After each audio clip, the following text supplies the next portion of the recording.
la única forma de llegar a la meta es ser sostenidos por el poder de Dios.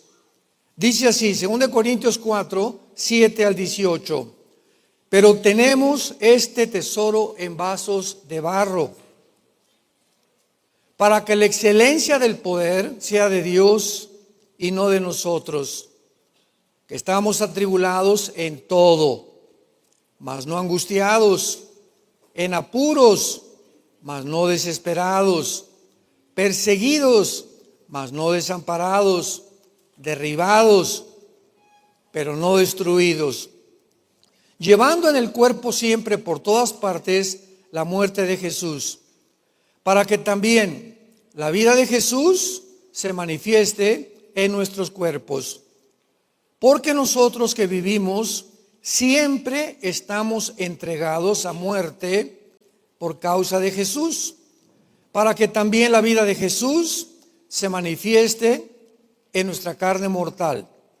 De manera que la muerte actúa en nosotros y en ustedes la vida.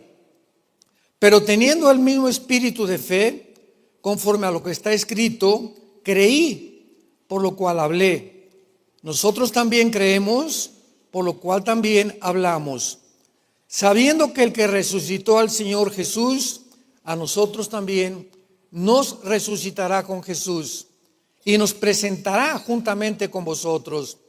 Porque todas estas cosas padecemos por amor a ustedes, para que abundando la gracia por medio de muchos, la acción de gracias sobreabunde para gloria de Dios. Por tanto, no desmayamos, no desmayamos, no desmayamos. Porque aunque nuestro cuerpo exterior se va desgastando, el interior, no obstante, se renueva de día en día. Porque esta tribulación momentánea produce en nosotros un cada vez más excelente y eterno peso de gloria, no mirando nosotros las cosas que se ven, sino las que no se ven. Pues las cosas que se ven son temporales, pero las que no se ven son eternas. Yo pienso con todo mi corazón que la gran mayoría de la cristiandad en el mundo entero no han entendido qué es un cristiano. Un cristiano es una persona débil, rebelde, peleonera, chismoso, chismosa. Estamos en un cuerpo con pies de barros, profundamente vulnerables, muy pero muy débiles, como cualquier ser humano. Esta es la condición del estado caído de la raza humana. Somos vulnerables completamente. Y venimos a la Biblia cuando nos convertimos y Dios nos abre un panorama, nos corre las cortinas y nos muestra que estamos rodeados de un mundo espiritual que está activo en el planeta Tierra. Y este mundo activo que nos rodea está compuesto de ángeles buenos de Dios y de los ángeles que se rebelaron contra Lucifer. Y la meta de estos ángeles, y aparte demonios, porque los demonios desgraciadamente los han confundido con los ángeles caídos. Y los ángeles caídos y los demonios son dos entidades completamente diferentes. Los ángeles caídos no entran a una persona para endemoniarla o demonizarla. Los demonios son los que hacen el trabajo sucio de Satanás. Y el objetivo y la meta principal de todas estas criaturas que nos rodean son la mente humana. Aquí está la guerra, aquí está la guerra entre el bien y entre el mal. Aquí tú vas a decidir, nadie más, ni tu papá, ni tu suegra, ni tu hijo, ni nadie más que tú y yo vamos a decidir qué botón aprieto y qué botón aprieto aquí. ¿Qué voy a pensar? Y estos pensamientos van a determinar la forma mía de conducirme y mi filosofía para vivir. No podemos nosotros vivir en un estado de inmadurez. Decía el que fundó el famoso departamento de la FBI, la Oficina Federal de Investigaciones en Estados Unidos, J. Hoover, que sirvió casi 45 años en más de 4 presidentes, dijo lo siguiente, el director del FBI al morir. Le preguntaron, ¿cuál es la característica que usted ha considerado? Él no era cristiano. ¿Cuál es la característica que usted considera que tienen la mayor parte de los presos que están en la cárcel, principalmente de los jóvenes? Y él contestó sin ninguna ambigüedad: todos piensan que el mundo les debe algo. O sea, ellos no creen que han hecho nada. Yo soy así porque mi papá era así. Yo soy así porque mamá era alcohólica. Yo soy así porque me violaron. Yo soy así porque me traicionaron. Y por eso ando de iglesia en iglesia para buscar una iglesia donde todos me amen, todos me comprendan, me apapachen y me quieran, porque me siento muy solito. Y este estado de victimización, donde comienzas a sentirte tú que todo mundo te debe algo y eres así, porque tu papá, porque tu mamá, porque tu empleo, por lo que tú quieras, te impide crecer en la gracia y el conocimiento de Jesucristo. Es el famoso wokismo, es la nueva corriente filosófica del progresismo que tiene su raíz en el marxismo de la dialéctica materialista de Federico Engels y Carlos Marx, donde comenzó Carlos Marx 1850 más o menos con su libro El Capital a inventar. El problema de toda la raza humana es las clases, la clase del proletariado y la clase de la burguesía. Y el proletariado están como están y sufren como sufren y no tienen lo que tienen porque la otra clase, los ricos, son los que han explotado a los pobres y tenemos que derrotar a la burguesía para que el proletariado tome la posición y una vez tomando la posición vamos a repartir y va a haber igualdad de vida y de riqueza en el mundo. Esto fue su filosofía. Pasaron casi 60, 70 años en la que nadie hizo caso a esta filosofía hasta que se levantó Nikolai Lenin, 1917, inicia la revolución bolchevique y pone en la práctica la filosofía marxista hegeliana y la dialéctica materialista. ¿Y qué pasó a llevar a la práctica? Lenin, al final de su vida, se convence y dice lo siguiente: la única manera de que esta filosofía prospere es a través de la imposición del totalitarismo.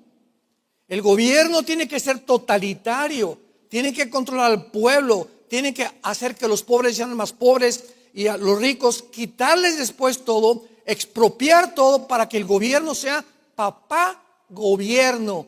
Y si alguien se opone, a la cárcel o al paredón. Más de 70 millones de muertos del siglo XX por esta ideología. O sea, ¿qué no aprendemos? No nos damos cuenta que algo que no funcionó, ¿por qué se vuelve a desenterrar en el siglo XXI? Ya están ahorita todos los gobiernos del continente americano, inclusive Estados Unidos. Esto fue algo increíble, que nadie se imaginaba que Estados Unidos cayera en el socialismo.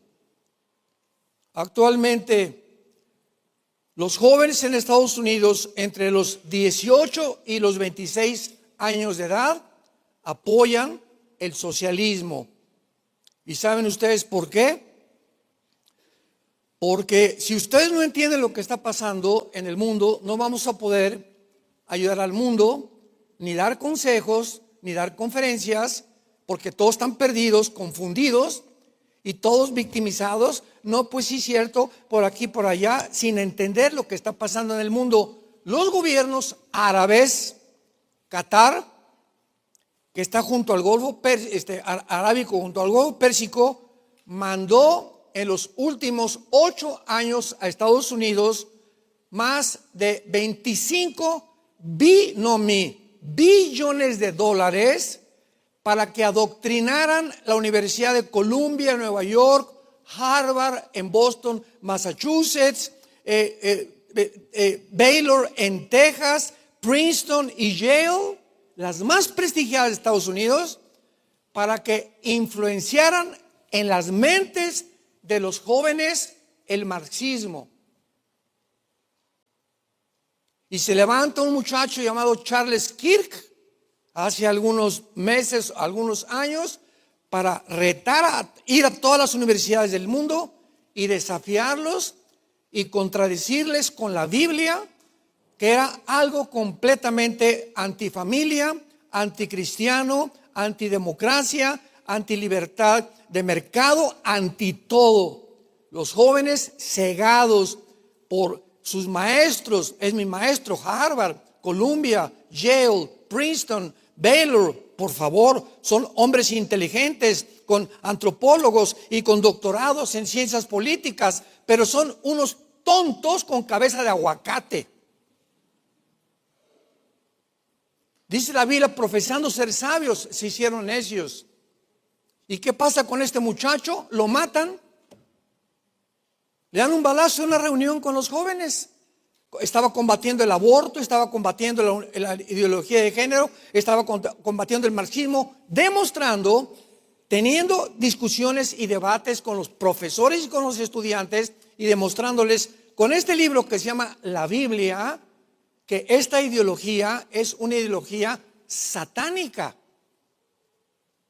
Como todo gobierno totalitario, todo gobierno que trata de controlar al pueblo y quitar las iglesias, vetar la Biblia, las oraciones, para que el gobierno finalmente se quede como el papá.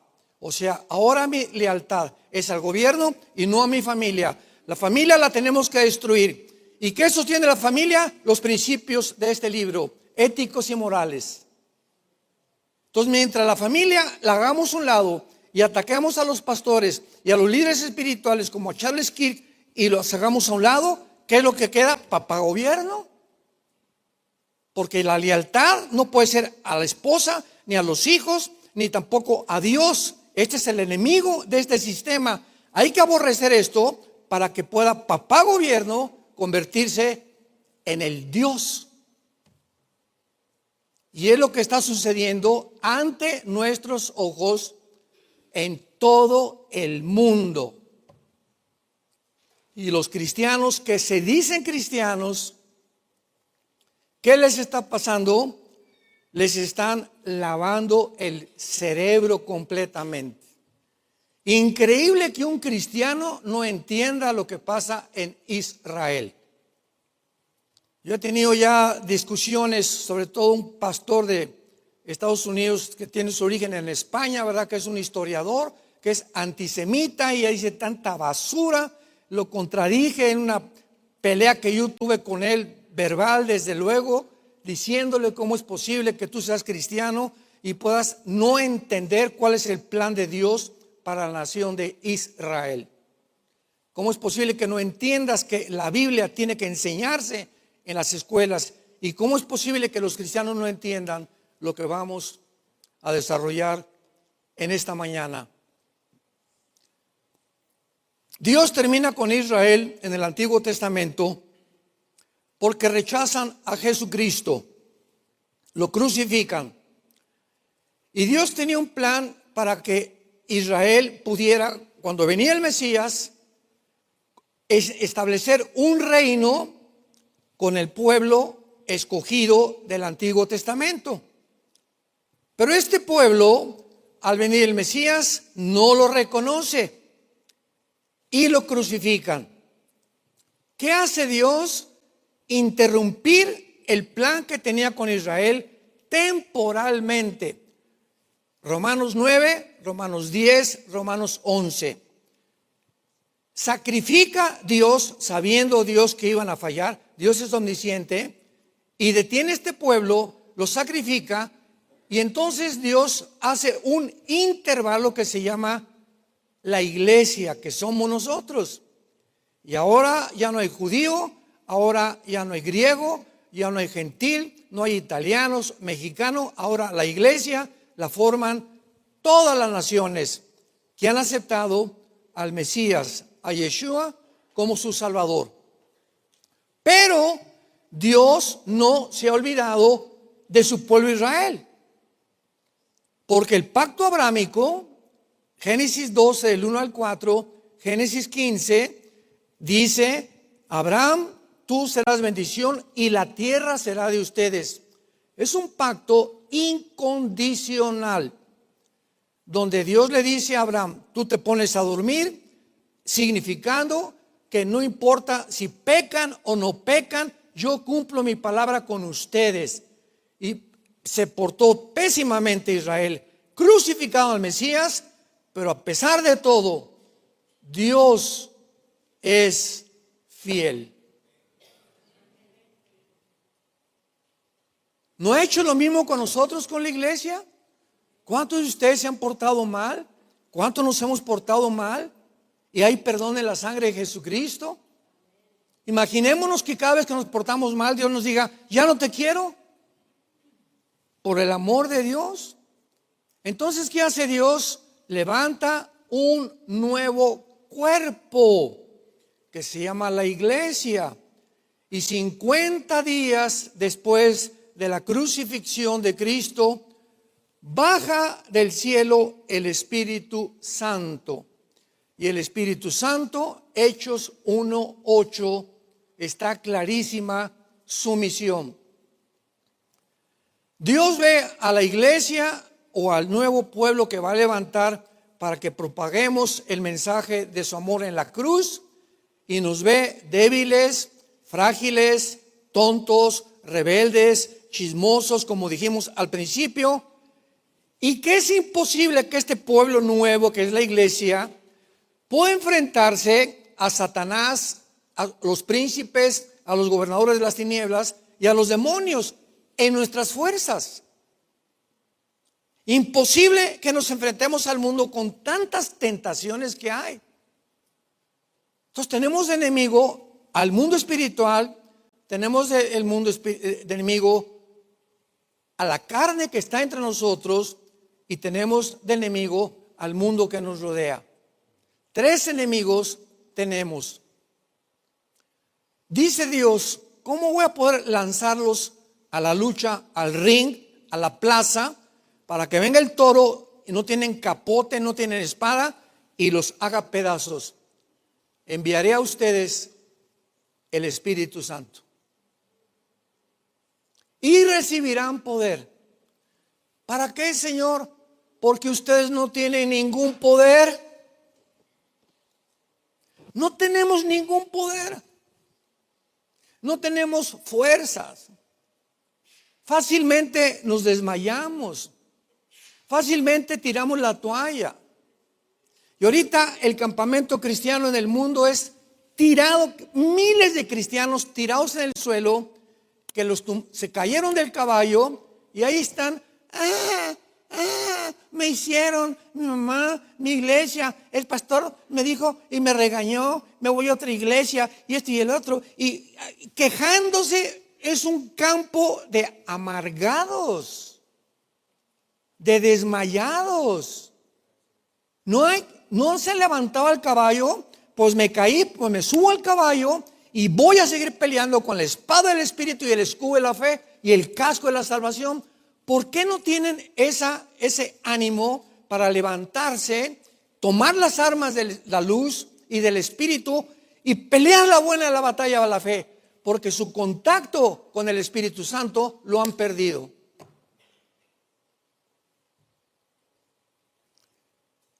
Tenemos este tesoro versículo 7, en vasos de barro.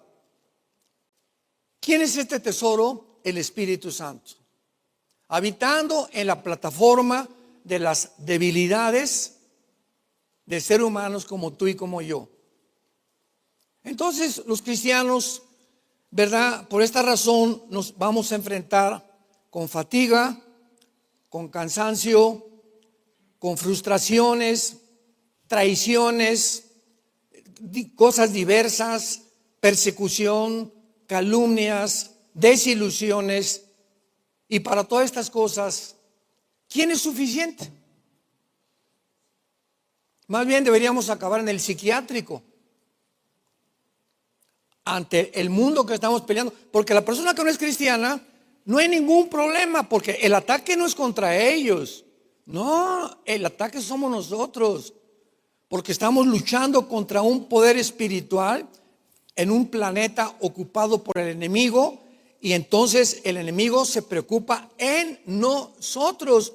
¿Y qué va a atacar el enemigo? Nuestra manera de pensar. ¿Cómo? Por la pornografía que estás viendo, por los programas de televisión que estás viendo, por el TikTok, por el YouTube, por el Facebook, por la internet, por las películas, por todo lo que nos rodea y todas las oímos y las canciones que oímos. De ahí viene todo a atacar aquí, al campo de batalla. Y entonces tu mente comienza a ser transformada sin que te des cuenta, y ya comienzas a tener adicciones, comienzas a tener ya cosas obsesivas de la mujer o del sexo o del dinero. Y cuando te das cuenta, vienes a la iglesia el domingo y llegas a la iglesia sin la Biblia el domingo a la iglesia. Ya, tu contacto con la Biblia ya es el domingo. Jesucito mío, mi dulce compañía, te pido mis pecados, amén. Y de lunes a viernes, ni contacto con tu Cristo, con la Biblia. Tu vida de oración ya es completamente anémica. Ya te sientes así, y me siento cansado, y ya estoy muy desilusionado de la iglesia y del cristianismo. ¿Por qué? Porque estás luchando en tus fuerzas. Y para estas cosas, ¿quién es suficiente? Si pudiéramos nosotros enfrentarnos a tantos enemigos y a tantas cosas en nuestras fuerzas, ¿para qué mandó Dios al Espíritu Santo? Veamos pues que entonces, en primer lugar, el poder de Dios habita en nosotros en vasos de barro.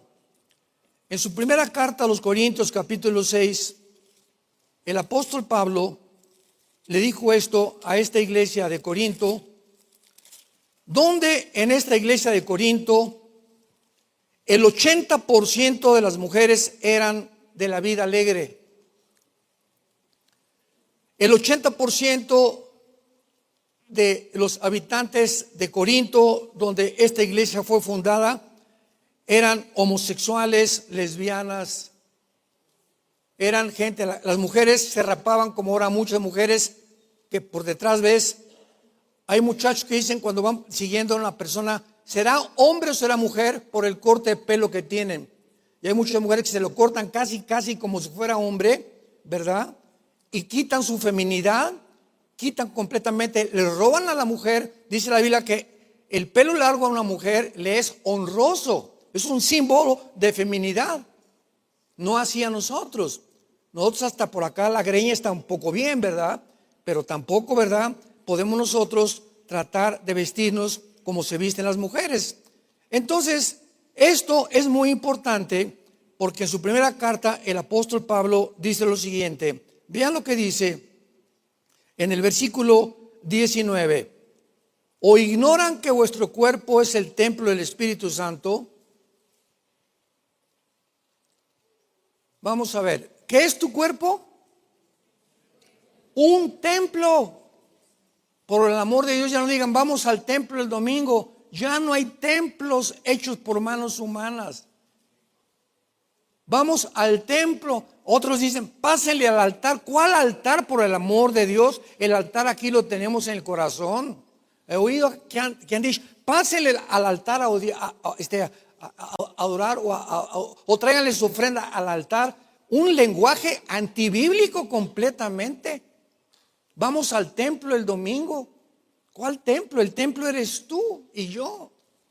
La iglesia somos el conjunto de personas bautizadas por el Espíritu Santo, renovadas y completamente restauradas y nacidas de nuevo por el Espíritu Santo. Entonces nuestro cuerpo es el templo. Y si mi cuerpo es el templo, tengo que cuidar mi cuerpo.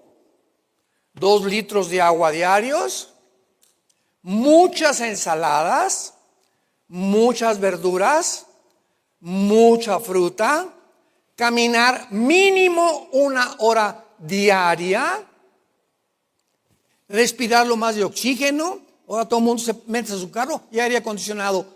Aire acondicionado no es oxígeno, por el amor de Dios, cabeza de calabaza. No es oxígeno, es aire acondicionado. Te lo creo en un Cancún, en Acapulco, ¿no? Pero ya en Estados Unidos, donde estamos viviendo actualmente, no importa el clima, ya todos los gringos, ¿verdad?, traen prendido el aire acondicionado. Ya no respiran el oxígeno que Dios nos dio para nuestro cuerpo y para las neuronas cerebrales que necesitamos. Y por eso al ratito están bien tontos. ¿Por qué te hace daño? A la larga te hace daño a las neuronas del cerebro. Entonces mi cuerpo tengo que cuidarlo. Ahora yo soy responsable delante de Dios. Tengo que cuidar mi cuerpo, darle la alimentación adecuada. Y no me vengas, dice Dios, si tú no cuidas tu cuerpo con la panza de Santa Claus que tienes, hermano, sáqueme el espíritu de retortijón que tengo aquí adentro. Ore por mí, hermano. Yo siempre les digo, yo no voy a orar por ti. Ponte a dieta y cuando regreses oro por ti. Tomamos a Dios como la lámpara de Aladino. Nuestro cuerpo es el templo del Espíritu Santo, el cual está en vosotros. Lo tenemos de Dios. Dios lo mandó y ahora ya no me pertenezco. Ya no soy dueño de mi cuerpo. Mi cuerpo fue comprado con la sangre preciosa de Jesucristo. Y si yo te doy un carro a ti o a mi hijo, este es tu carro, no es tuyo, yo te lo compro y lo cuidas, y no lo cuida, se lo quito el carro a mi hijo. Se llama la responsabilidad. Si yo te presto una casa y llego a la casa y está toda pintarrajeada, los colchones quemados, etcétera, etcétera, por el amor de Dios, yo te presté la casa para que la cuidaras. Yo ya no te tengo confianza en que vivas en esa casa que te presté, porque me la estás destruyendo. Lo mismo piensa Dios. Yo te di ese cuerpo, tú eres responsable. Ahora no me vengas a mí a pedirme que yo te sane, no te voy a sanar, porque no son Aladino. Ahora tú eres responsable y de aquí en adelante te voy a pedir cuentas de tu salud. Y esta es la razón muchas veces por la cual muchas enfermedades vienen por la forma en la que nosotros tratamos a nuestro cuerpo. Veamos en segundo lugar el versículo 8 y 9 de nuestro pasaje de 2 Corintios capítulo 5, lo que dice: que estamos atribulados en todo. Que nos lo pregunten, ¿verdad? Todos estamos de alguna manera atribulados, o con los hijos, los nietos, el trabajo, el tráfico, los paros, el gobierno, la caída del dólar, el peso. Estamos en un mundo desarticulado, un mundo completamente caótico. Lógico que no estamos en Disneylandia. Estamos atribulados en todo. Pero fíjate lo que dice: pero no angustiados. ¿Qué es la angustia?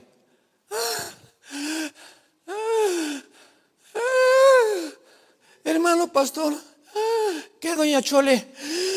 Ay, mi esposo. Mire, doña Chole, hasta que no se aplaque usted y no se calme, no voy a orar por usted. Porque viene usted a mí como pastor. En primer lugar, yo no soy Dios, los pastores no somos dioses, doña Chole. Entonces usted viene en un estado de angustia que está mostrando que en primer lugar no confía en Dios, ya perdió su fe en Dios, y está tan angustiada que cree que su hija ya no va a regresar, que su hijo no va a regresar, que su esposo no va a regresar, o el problema que usted tenga. Usted primero vaya ahorita a su casa, hínquese, abra la Biblia, comience a adorar a Dios, y la paz de Dios, después que le diga a Dios: Señor, no importa lo que estoy atravesando, pero tú nunca me has dicho que me vas a abandonar. Tú eres mi Señor, esperanza mía, castillo mío, mi Dios en quien confiaré. Y entonces algo va a suceder, doña Chole. ¿Qué? Que la paz de Dios, que sobrepasa todo entendimiento, guardará vuestros pensamientos y vuestro corazón en Cristo Jesús. Y entonces usted, doña Chole, ya con esa paz va a pensar con lucidez, porque en ese estado se bloquea la decisión que vaya usted a tomar, y va usted a tomar una decisión equivocada. Entonces, un cristiano nunca puede llegar a sentirse angustiado, en la que ya no tengo solución, me arrincono, no hay puerta, no hay salidas. ¿Quién es un suicida? Una persona que no ve ninguna ventana, ninguna puerta, que el mundo se le ha cerrado y se sienta atrapado y se avienta del edificio. Es la única solución que tiene. Y ese estado no podemos darnos el lujo de llegar. Estamos atribulados en todo, mas no angustiados. No podemos perder nunca la paz. Estamos en apuros, pero no desesperados. No estresados, ni apanicados, ni y ya no puedo dormir. Y me levanto a las 11 de la mañana y mi hijo se fue de la casa, mi hija se fue de la casa, y mi esposo y el otro, y ahí estoy como león encerrado para acá y para allá, en lugar de hincarme. ¿Por qué dices que crees en Dios? ¿Por qué dices que crees en Dios? Él es nuestro amparo y nuestra fortaleza en todas las tribulaciones. Pruébame, dice el Señor. No permitas que tu mente sea atrapada por la angustia ni por la desesperación. Te estoy esperando, Conchita, Carmelita, Paco, Santiago. Híncate, experimenta lo que yo te estoy diciendo. Déjame entrar y recordarte que tienes un espíritu, que si acudes a mí al trono de la gracia, vas a recibir misericordia y te voy a ayudar. Pero sin fe es imposible agradar a Dios. ¿Me van siguiendo? ¿De veras los cristianos creen en Dios por la forma como viven? Perseguidos, pero no derribados, o perseguidos también, ¿verdad? Pero no desamparados. ¿Quién de todos nosotros no ha sido traicionado? Y si no lo ha sido, algún día lo serás. O por el esposo, por la esposa, los mismos hijos, o los padres a los hijos, o el gobierno, o tus amigos, o personas de tu familia. Todos nosotros estamos expuestos y tenemos que atravesar algún día. ¿Qué se siente ser traicionados principalmente por las personas más cercanas a nosotros? Por esa persona que tú confiabas, que estaba junto a ti, ese empleado que tú le diste toda tu confianza y de repente se te derrumba toda la vida porque te da una puñalada por la espalda. ¿Por qué pienso esto de que todos vamos a atravesar la traición? Porque todas estas experiencias, las atribulaciones, los apuros, la persecución y todo lo que atravesamos, lo atravesó Jesús. Y nosotros estamos siendo conformados a la imagen de Jesús. Entonces, todo lo que estamos atravesando, qué feo se siente ser traicionado. Jesús, a ti te traicionó Judas Iscariote. En la cruz, ¿dónde están todos los que sané? ¿Dónde están a todos los que les prediqué el evangelio? Desechado entre los hombres, llevando en la cruz, en su cuerpo, nuestros pecados. Si hay alguien que experimentó la traición, fue Jesús. ¿Qué quiere Dios hacer al permitirnos atravesar estas experiencias? Que nuestro carácter sea más parecido a Jesús. ¿Y por qué quiere Dios hacerme sufrir y que me parezca más a Jesús? Porque es la única forma que vas a llegar a la meta. El sufrimiento es el que forma el carácter. ¿No sabías eso? Es a través del sufrimiento, de las enfermedades, de las traiciones, de la pérdida de dinero, de la pérdida de trabajo y lo que enfrentamos con Jesús, que Él está formando algo entre nosotros que no nos damos cuenta, que nos va a ayudar para el mes que entra, en 6 meses que el mundo se va a poner peor todavía. No nos quitemos la vida, no tiremos la toalla, no nos bajemos del caballo y no seamos cristianos amargados, porque la amargura es el veneno más grande del corazón. Un cristiano amargado es un cristiano derrotado. El cristiano no puede amargarse contra nadie. Me violaron de niña, me violaron de niño, me traicionó mi compadre, mi esposa se fue, mi esposo se fue, me hicieron esto, de esta iglesia me vieron por aquí. No importa lo que atravesemos, perdona. Perdona. Perdona, por favor. Si tú no perdonas, ese veneno va como el cuento de Pepito. Llega Pepito y le dice Pepito a una niña: mira, Carmelita, ¿ves esta arañota que tengo aquí? Te odio y te la voy a echar para que te pique. O sea, ese es el rencor, es la amargura. Y le contesta Carmelita: mira, Pepito, antes que me la avientes, ya te pico a ti. Así es la amargura. No, y quiero que le pase esto. Y por aquí, por allá, antes de que le deseemos lo peor a nuestros enemigos, ya a nosotros nos está enfermando. Sin que nos demos cuenta. Y eso no lo podemos permitir de ninguna manera. Ahora veamos en penúltimo lugar que dice el versículo 13: pero teniendo el mismo espíritu de fe, conforme a lo que está escrito, creí, por lo cual hablé. Nosotros también creemos, por lo cual también hablamos.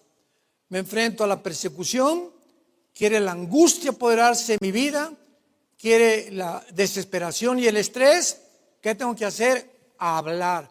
Te alabo, Señor, y te bendigo. ¿Por qué? ¿Por qué lo hago? Porque creo en Él. Creí, por lo cual hablé. ¿Qué es lo que nos hace expresar las palabras? Depende, puedes maldecir o puedes bendecir. Y en lugar de que, ay, esto, y por aquí, y por allá, Señor, te alabo y te bendigo. Y bendigo a esta rata que me quiere matar. Y quiero eso y lo llevo al cielo. Esa fe es la que hace que Dios entre en acción y te diga: ahora tus enemigos ya no son tuyos al que le traías ganas. Tú ya no vas a tener que traerle ganas. Déjamelo a mí. Y mientras tú traigas a tu enemigo y el rencor que tú traes, esa amargura va a impedir que Dios trate con tu enemigo. Pero en cuanto Dios ve que confiamos en Él y que se lo dejamos a Él, Dios interviene de una forma milagrosa. Dice a continuación, versículo 16: por tanto, no desmayamos. No desmayarnos es no darnos vencidos jamás. Winston Churchill, el primer ministro de Inglaterra en la Segunda Guerra Mundial, dijo esto cuando ya descubrieron que Hitler bombardeó la ciudad de Londres, y Churchill mandó desde la Cámara de los Comunes estas palabras: no nos vamos a rendir, no nos vamos a rendir, no nos vamos a rendir. Nunca, nunca debemos de rendirnos. ¿Por qué? Porque el que está entre nosotros es más grande que el que está en el mundo. Qué sencillo, ¿verdad? Pero se convierte en algo sencillo cuando lo creemos. Pero cuando no lo creemos nos encarcelamos, nos arrinconamos. Cuando estaba el pueblo de Israel entre el Mar Rojo, ¿se acuerdan? Y los egipcios, Dios los llevó a propósito a arrinconarlos. Ahí los puso Dios entre el mar y los egipcios. ¿Y qué hicieron el pueblo de Egipto? El mar. Los egipcios. En ese momento, ¿qué pasa cuando te sientes angustiado? Te sientes atrapado. Crees que no hay salida, que de tu divorcio ya no hay nadie que te ayude, de tu problema no hay nadie que te ayude. Nos encarcelamos nosotros mismos y nos olvidamos de Dios. Nuestra angustia nos bloquea para acordarnos que Él es nuestra fortaleza y nuestra ayuda. ¿Y qué hizo el pueblo de Dios? Volteó y Dios sabía que todos eran vulnerables, ¿verdad? Como ovejas. ¡Ay, ayúdenos! Que nos vamos a morir, etcétera, etcétera. Se va Dios con el líder, con Moisés.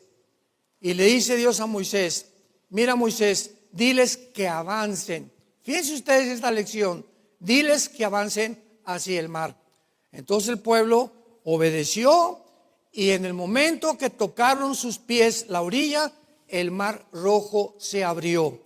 Pregunta: el milagro no se abrió sino hasta que después de que ellos dieron el primer paso de fe. Se abrió cuando Dios vio que obedecían y tocaban sus pies el mar. Mientras no arriesguemos algo, Dios no actúa. Siempre tenemos que tomar un riesgo y contarlo, y cuando Dios nos ve que nosotros damos el primer paso, Dios hace el segundo paso. Tú no esperas que Dios te abra así milagrosamente. Dios quiere que veas que tú actúas, que crees en Él. La fe sin obras. Entonces, ¿qué fue lo que hizo Dios?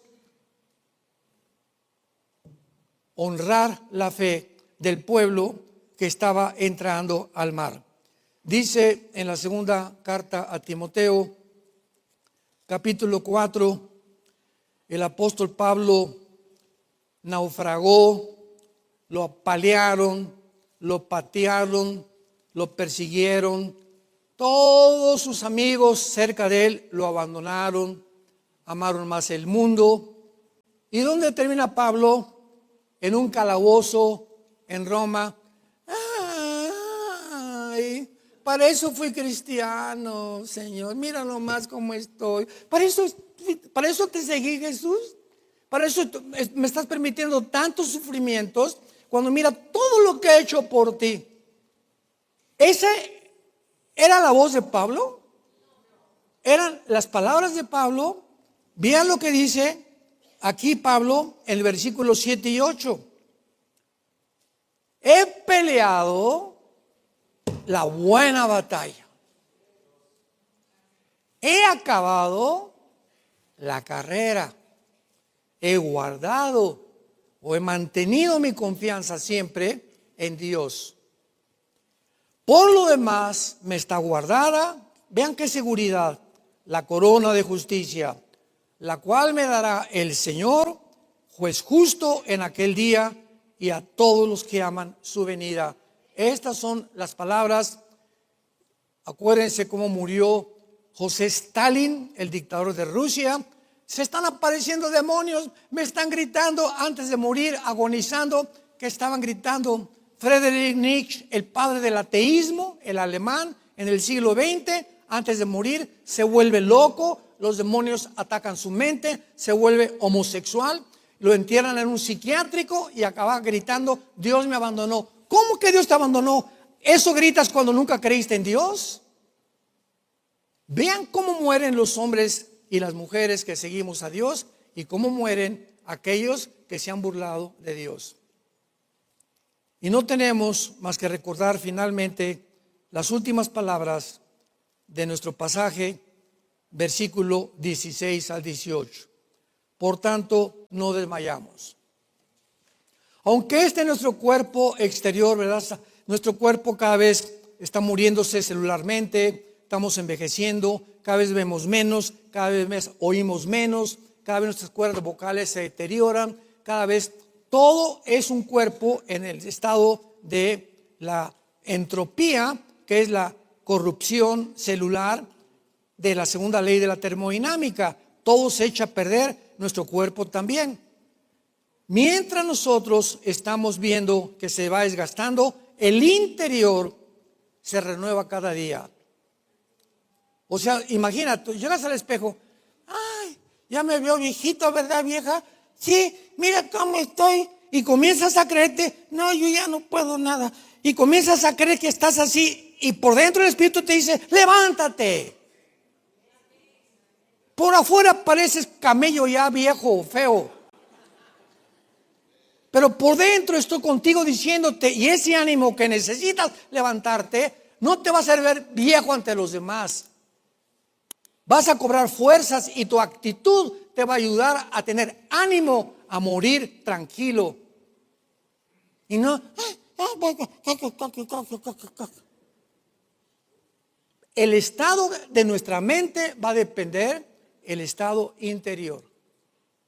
Yo pienso de acuerdo a lo que yo creo, y lo que yo creo puede cambiar mi manera de pensar siempre. Esta tribulación momentánea, dice versículo 17, o sea, vean cómo le llama Pablo a todo lo que vamos a pasar en esta vida. Es momentáneo. ¿Qué significa esto? Cuando muramos, todas las tribulaciones, las persecuciones, te corrió tu suegra, te corrieron de tu casa, perdiste el trabajo, te enfermaste, todo lo que hayamos pasado en la vida, a la luz de la eternidad, será como haber pasado una mala noche en un hotel de quinta categoría. Parecerá como que fue un día nada más, comparado con las glorias que nos esperan al morir.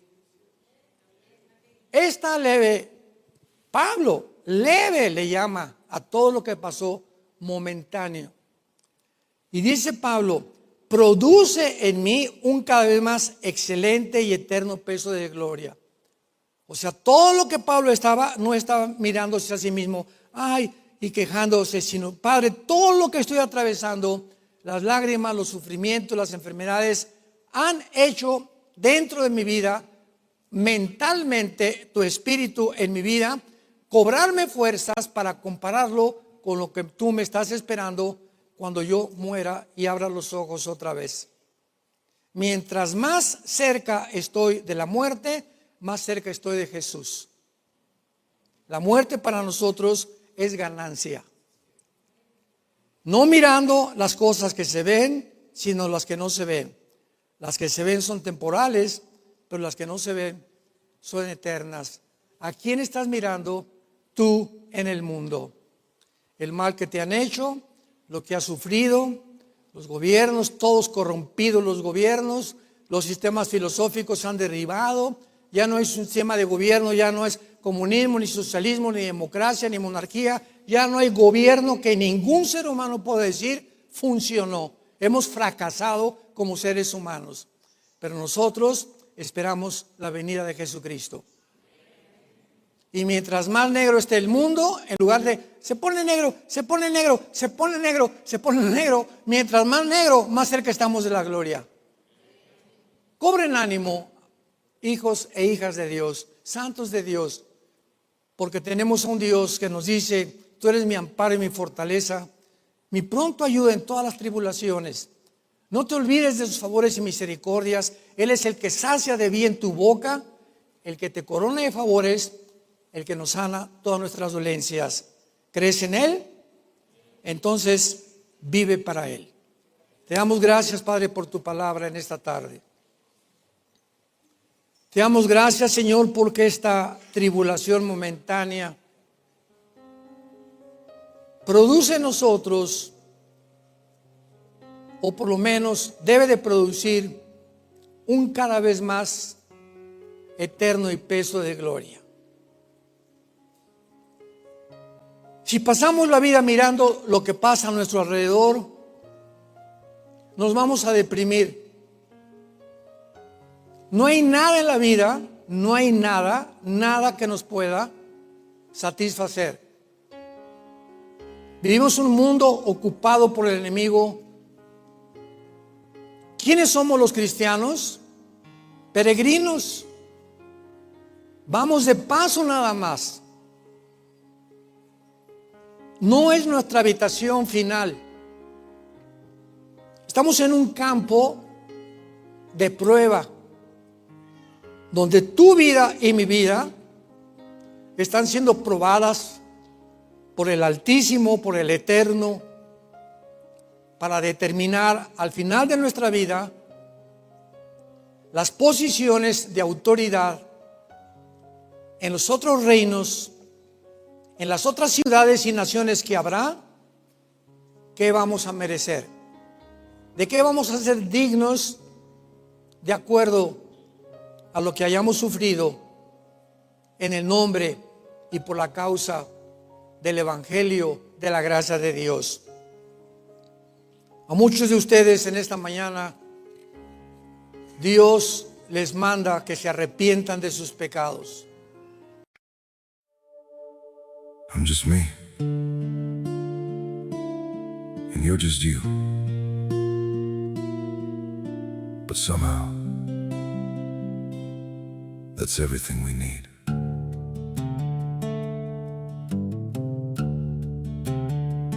I don't have a perfect story, no shining crown to wear, just a heart that keeps on choosing you in every prayer. You're not made of fairy tales, you're not some distant dream, just the one who feels like home in ways I can't explain. I'm just me and you're just you, nothing more, but it feels true. No disguise, no in between, just the way it's meant to be. We don't need to be someone, we don't have to chase the sun, in this world so wild and free. You belong with me.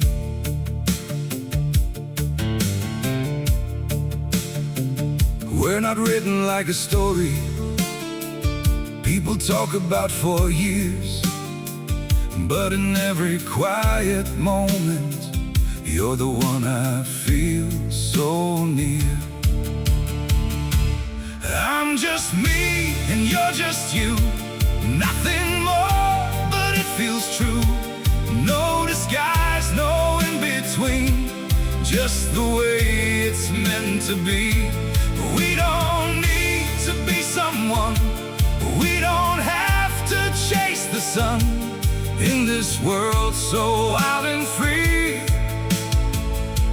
You belong with me. Maybe we're not perfect, maybe we don't shine, but if you stay beside me, then everything is right. I'm just me and you're just you, still somehow we make it through. Every road and every sea leads you back to me. We don't need the stars above, we already have enough. Simple hearts, one destiny. You're the one for me.